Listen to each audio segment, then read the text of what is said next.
The protectors fled, but one human held his ground before the Queen. HFY Stories. Best HFY Stories Outpost Sigma. 7 sat on the edge of the known galaxy, a small cluster of buildings and landing pads surrounded by endless dusty plains. To anyone passing by, it might have seemed like just another forgotten human settlement, but the people there knew better. Sigma.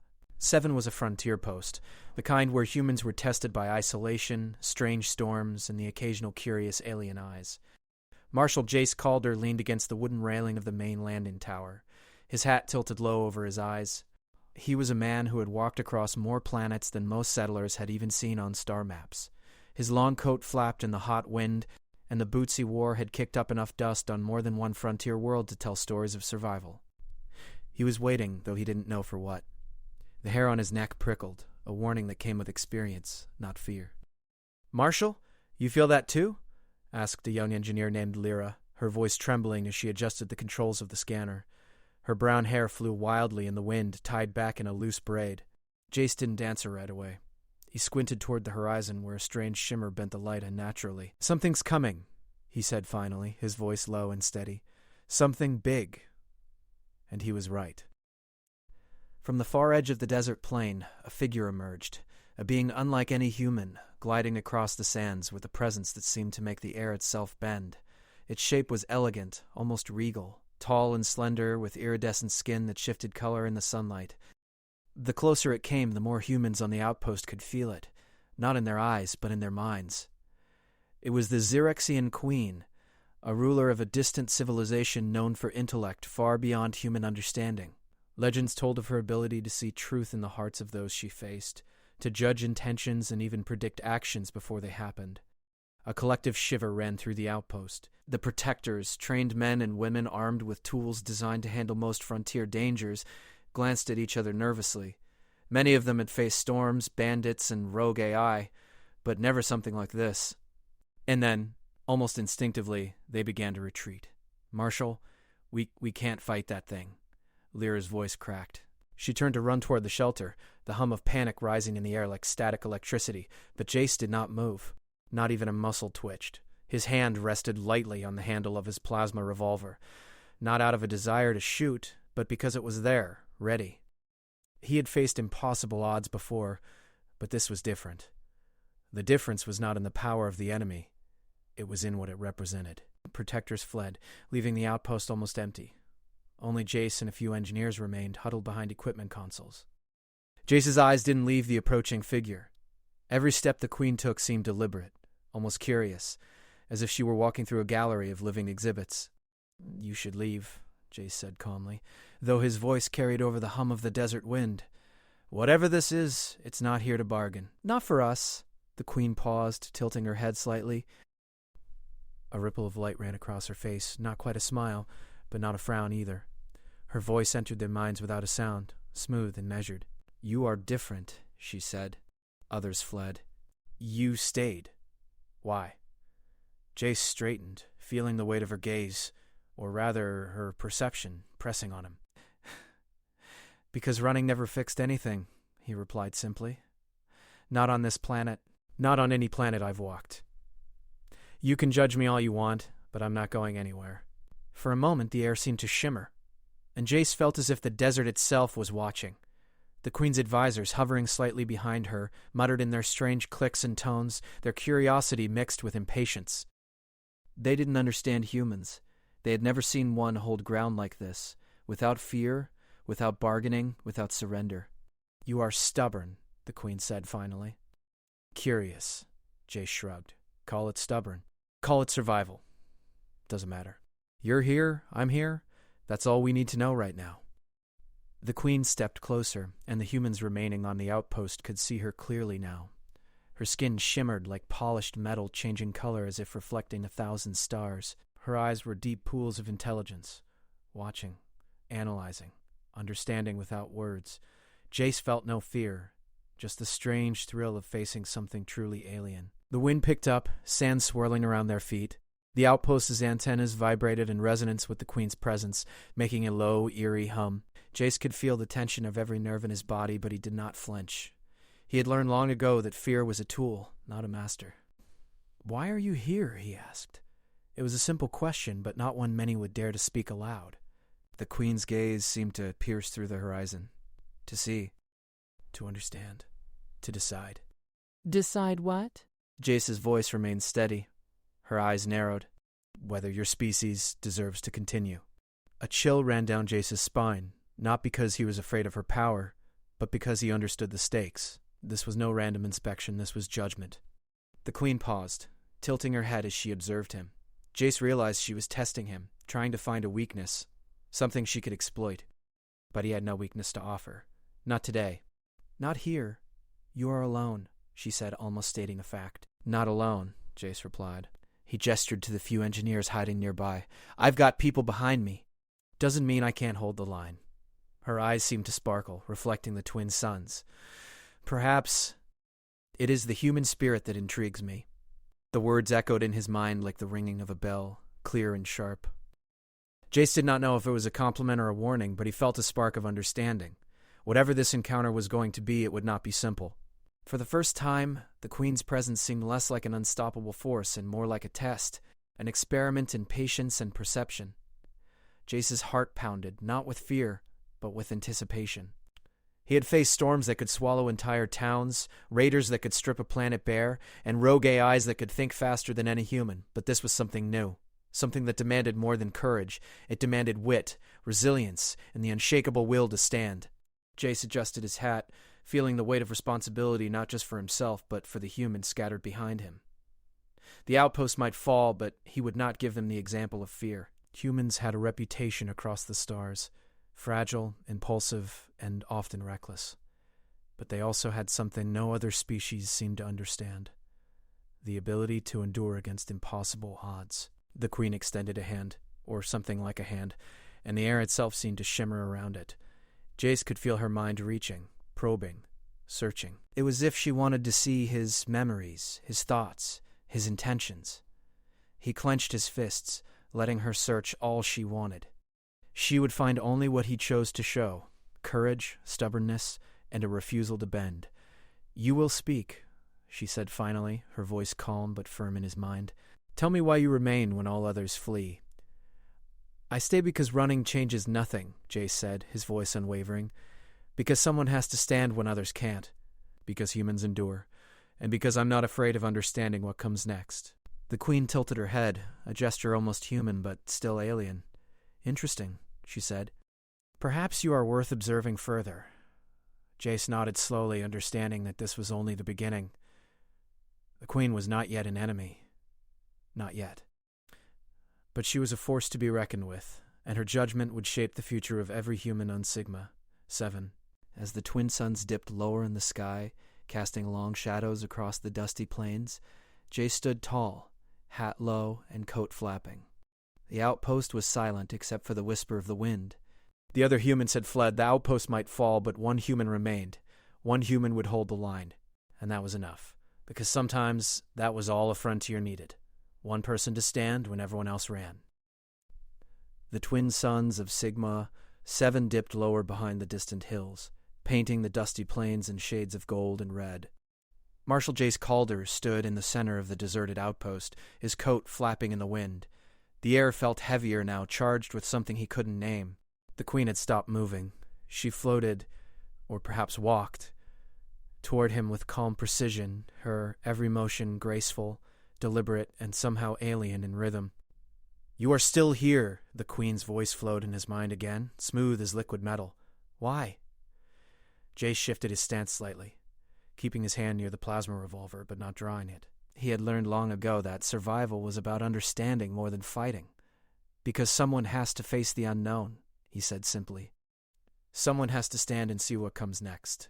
Her shimmering form stopped a few meters away, and the light from her skin reflected off the metal walls of the outpost. "Most of your kind flee when confronted with power," she said. "Why do you not?"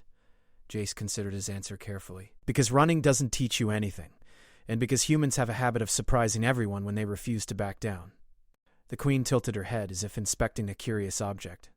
A ripple of color ran across her skin, shifting from silver to deep violet. "Interesting," she said. "You have bravery, yes, but bravery alone is not enough. Will you endure when tested?" "I don't know," Jace admitted, but I'll find out if I have to. A silence stretched between them. The wind whispered over the outpost, raising small clouds of dust that circled their feet like restless spirits. Somewhere in the distance, the twin suns flickered behind a cloud bank, casting brief shadows over the desert.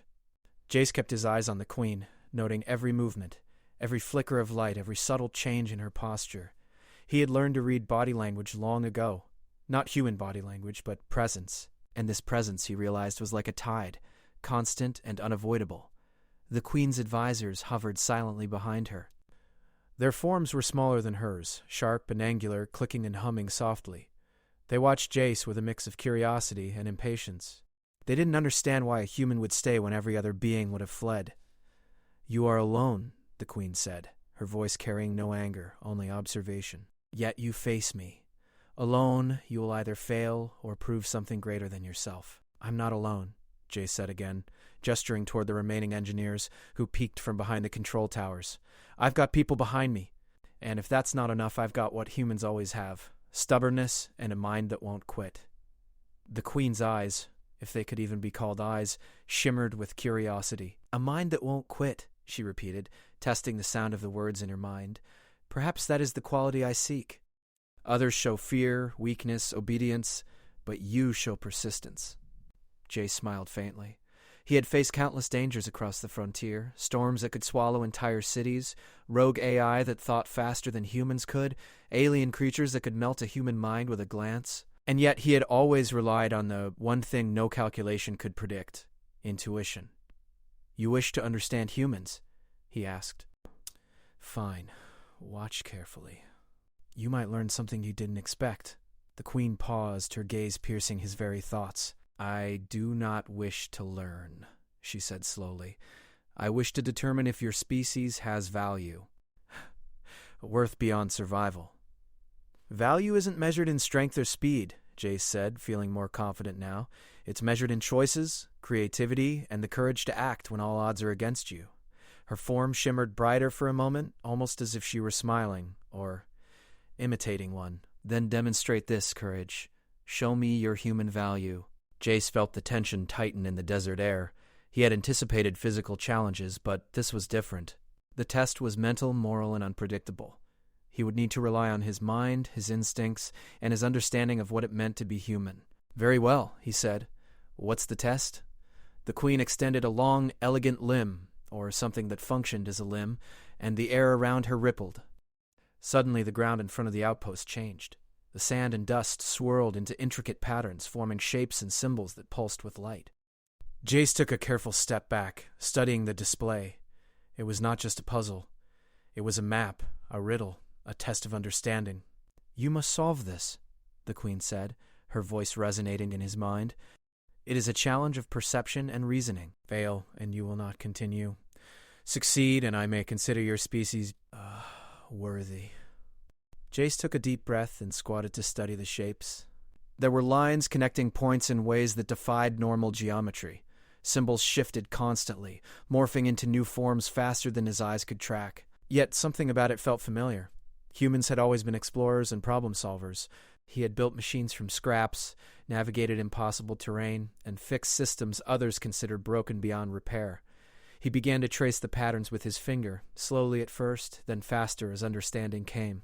"It's like the frontier," he muttered. "Always changing, always unpredictable.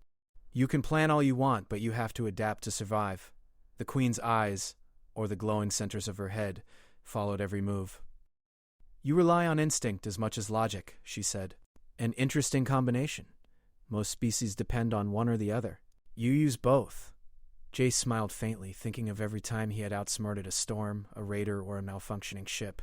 "Humans have to," he said. "We survive by thinking and feeling at the same time. Sometimes the odds are stacked so high you have no choice but to improvise." The Queen tilted her head again, almost in thought. The patterns on the ground shifted, forming new sequences, new challenges. Jace leaned closer, studying the symbols like a map. His mind raced, making connections, testing hypotheses. He moved pieces in his mind, imagined paths, considered possibilities, and finally acted. A faint hum rose from the ground as the solution began to work. Lines of light converged, forming a stable pattern. The air itself seemed to acknowledge the correctness, vibrating with energy. The Queen paused, her presence focused entirely on him. "You have done something no other human has done," she said softly. "You have adapted, improvised, and solved a challenge without fear or hesitation. Most species would fail at the first sign of uncertainty." Jace shrugged, letting a small grin appear on his face. "Sometimes you don't get a second chance. You just do what needs to be done." The Queen's form shimmered, pulsing with light. Her advisors whispered to each other, their clicks and hums curious but tinged with something like admiration.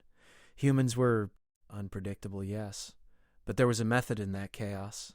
There was creativity, courage, and resilience. "You are interesting," she said finally. "Not the bravest, not the strongest, but capable. Perhaps your species has merit." Jace nodded slowly. "Capable enough to survive. Capable enough to prove it when it counts." The Queen extended her limb again, and this time a holographic projection appeared above it. Images of faraway galaxies, human colonies, and frontier worlds flickered. "You are but one individual," she said. "Yet you have demonstrated what many cannot. Will your species as a whole survive the challenges ahead? That remains to be seen." "I don't know about the whole species," Jace said, "but one human standing can be enough to start." "Sometimes that's all it takes." For a long moment, the Queen remained silent. Then, slowly, she nodded, or something resembling a nod. "You have survived the first test," she said. "But know this, survival alone is not proof. There will be further challenges. You must continue to demonstrate value, understanding, and courage." Jace straightened, feeling the weight of what she said. It wasn't just about him anymore. The outpost, his people, and perhaps even humanity as a whole would be measured by what came next. "Then I'll be ready," he said simply. I've faced storms, bandits, and worse. I can face whatever comes next." The Queen's shimmering form began to move back, floating above the plains. "We shall see, human," she said. "We shall see." As she receded into the horizon, Jace felt a mixture of relief and anticipation. The test was only beginning, and the challenges ahead would require more than courage. They would require human ingenuity, patience, and the kind of determination that only those who faced the frontier could understand. He turned to Lyra and the engineers, who emerged cautiously from their hiding spots. "Looks like we're not done yet," he said with a small smile. "Get ready. We've got work to do." The twin suns dipped completely behind the distant hills, casting long shadows across the dusty plains. The outpost was quiet, but it would not remain so for long, because one human had held his ground, and now the real challenge had begun. The desert wind had calmed, leaving a quiet, almost eerie stillness over Outpost Sigma. 7. Marshal Jace Calder stood near the control tower, his eyes fixed on the horizon where the Xerixian Queen had disappeared beyond the distant dunes. The first challenge had been solved, but Jace knew that this was only the beginning. Her words echoed in his mind. "Survival alone is not proof. You must continue to demonstrate value, understanding, and courage." He looked around the outpost. The few engineers and settlers who remained peeked nervously from behind equipment. Their eyes were wide, full of curiosity and fear. Jace gave them a small nod.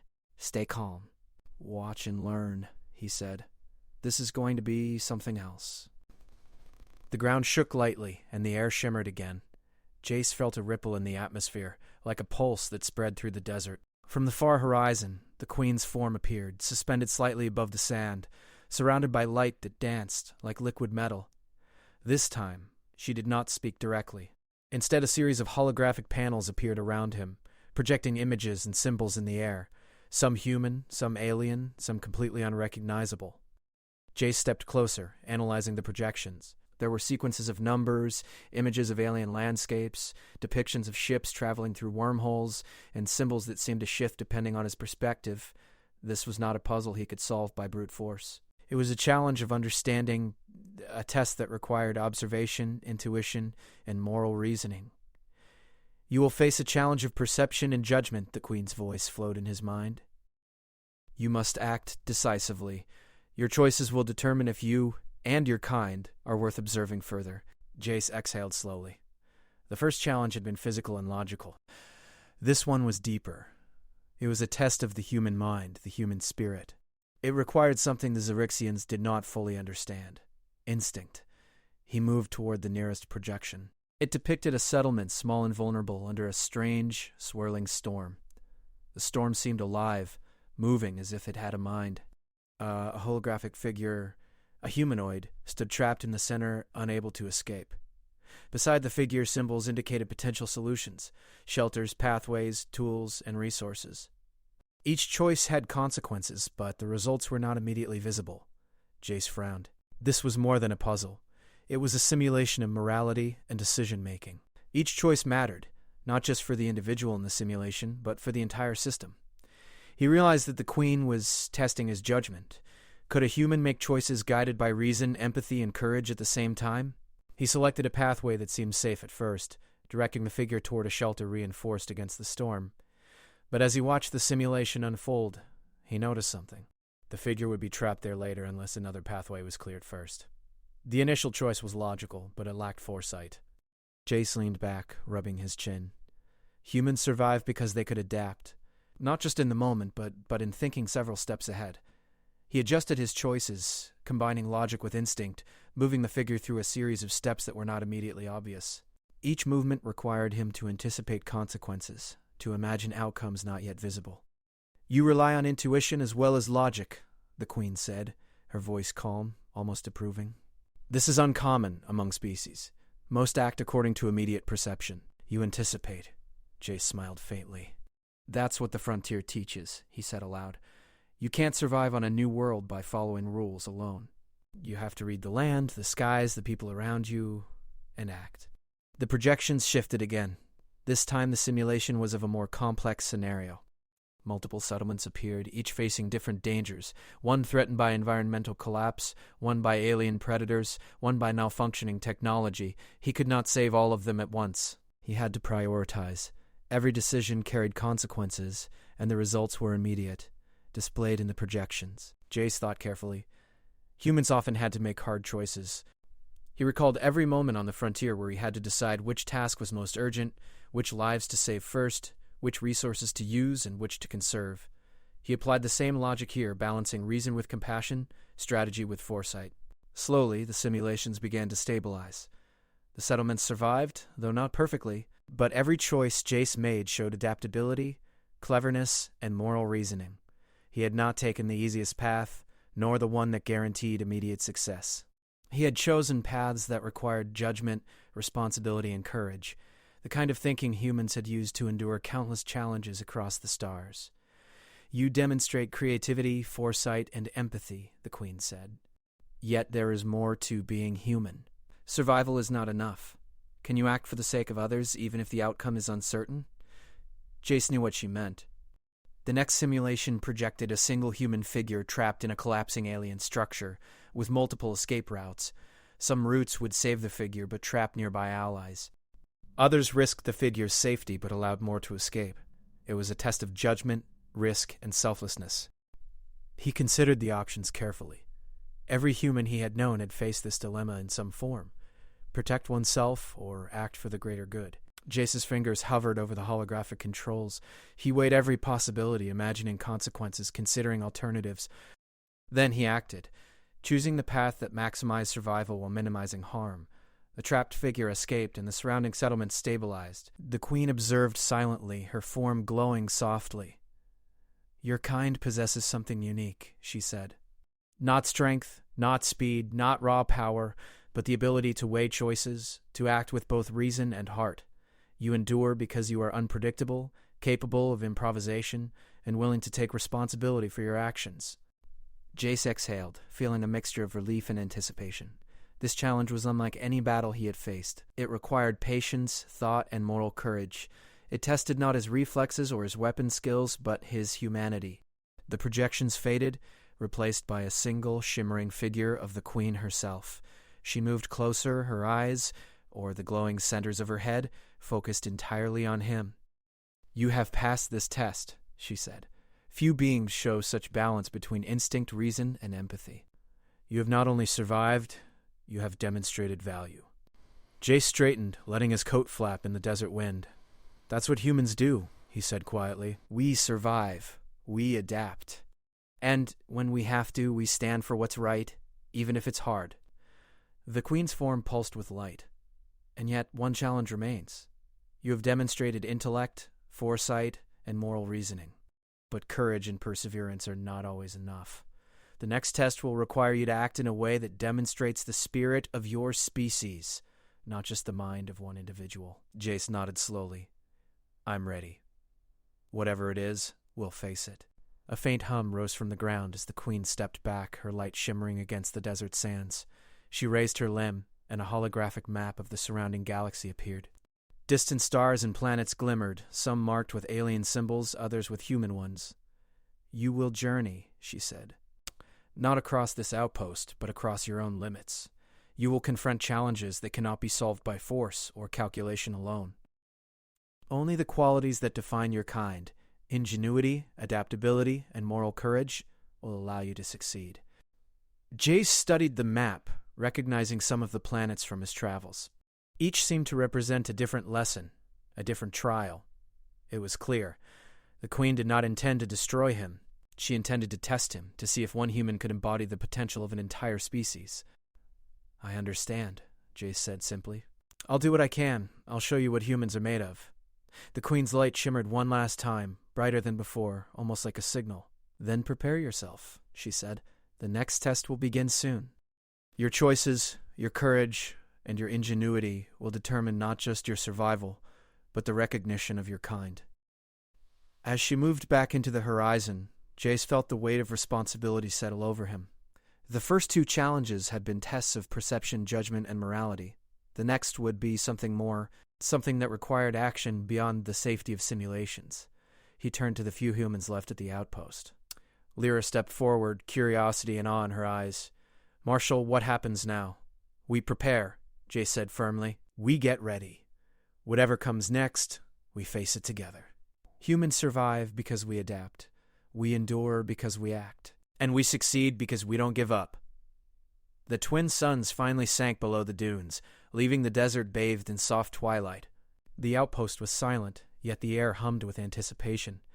Jace knew the journey ahead would be difficult, but he also knew that humans had a unique gift, the ability to turn challenges into triumphs, to act when others falter, and to hold ground when all odds are against them. And he would show the queen exactly why that was true, because sometimes survival was only the beginning.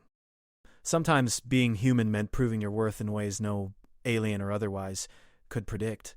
The twin suns had long set behind the desert dunes of Sigma 7, leaving the outpost bathed in the soft light of distant stars. Marshal Jace Calder stood atop the main tower, his eyes scanning the horizon. The Zyrixian queen had returned, but this time she did not float above the sands. She hovered in place, her luminous form steady, her presence calm yet commanding. You have shown intellect and courage, she said, her voice smooth in his mind. But now, you must demonstrate the spirit of your species. One human alone cannot prove all of humanity, yet you may show what humans are capable of through action.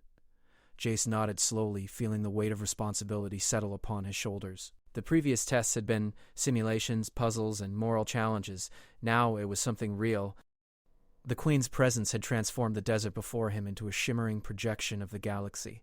Stars, planets, and swirling cosmic phenomena spun slowly in the air, and at the center a glowing sphere pulsed. Inside it, he saw something familiar.